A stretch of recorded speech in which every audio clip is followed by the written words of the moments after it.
It's called the Feast of the Magnificat.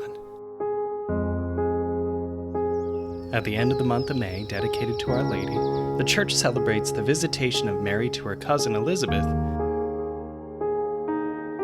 which culminates in the hymn of love and praise called the Magnificat.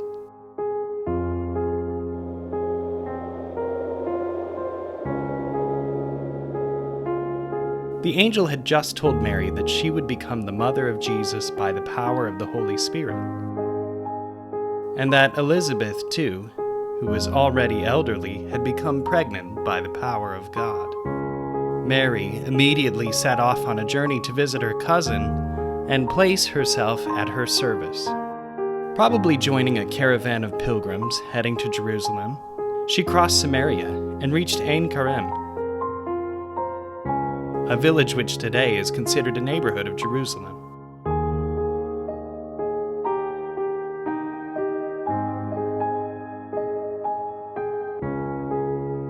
The Visitation is an encounter between two women who were pregnant by the power of God's grace, which made their wombs fertile, one a virgin, the other sterile.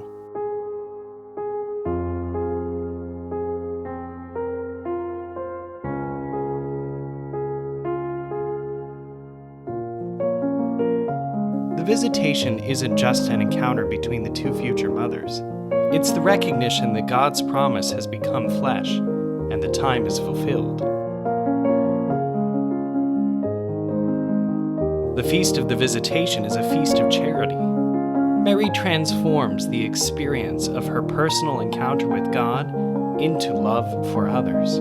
It's also a feast of joy, which culminates in the hymn of the Magnificat.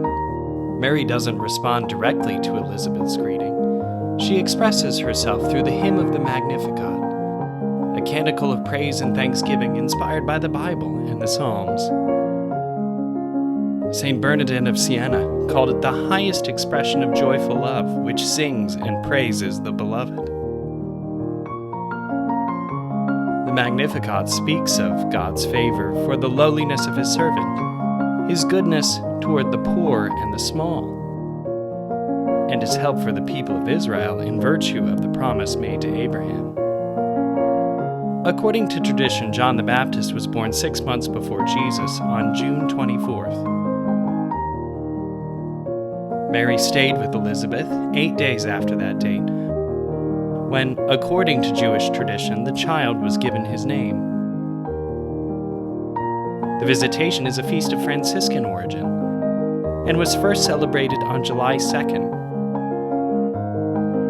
when Mary ended her visit to her cousin Elizabeth. It was then proposed to be moved to right after the Annunciation, but to avoid having it fall during Lent, it was definitively set for May 31st, before the birth of John the Baptist, and as the crowning of the month expressly dedicated to Mary.